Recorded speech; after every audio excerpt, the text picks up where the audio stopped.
Hi, this is KMLogan from ChristianWritingStudio.com, and today I was going to add a table of contents to my husband and my newest book called To Write, Biblical Truth for Bloggers and Authors, which is a freebie, by the way, for subscribers to ChristianWritingStudio.com. And I just figured, since I was going to go through the trouble of adding the table of contents, I might as well show you how as well, for those of you who don't know.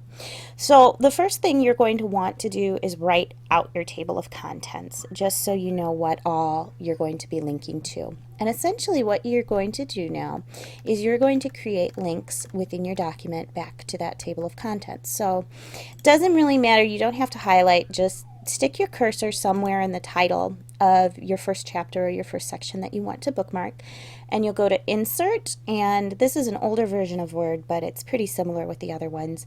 But you'll say Insert, and you want to bookmark, and typically all I do is I just say A1.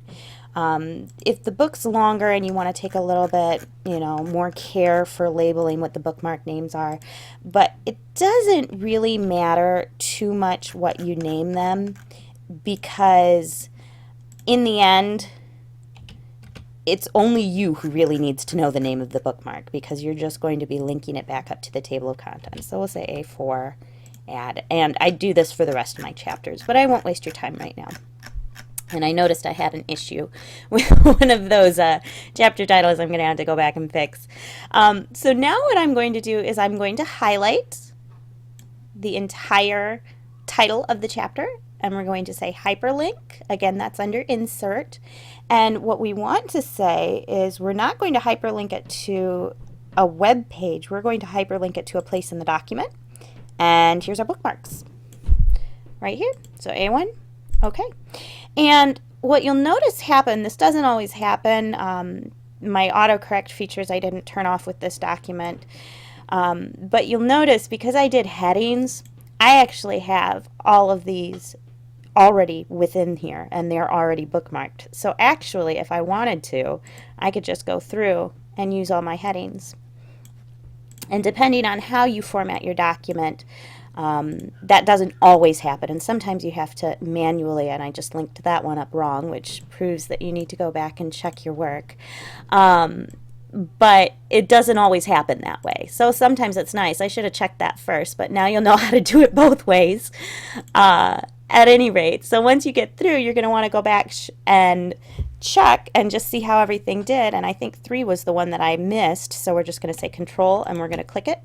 Oh, and that actually did that one right. So let's go back up to the table of contents. Maybe 4 was the one I did wrong. Control, click. Yep, that was the one I messed up. So we'll go back up to the table of contents, highlight this one again. Oops, not both lines, just one. Highlight it, and we'll fix the hyperlink. So that was a happy little surprise. That's one of the first times I've actually done an ebook and it's automatically pulled up the heading titles for me. So it makes my job a little bit easier. And we'll link that to 8. Might as well just finish it up here. One of the advantages of having a table of contents, and it didn't link 9 for some reason, so we'll have to manually do that one. One of the advantages with inserting a table of contents, especially with the new Kindles, is the fact that it gives the reader,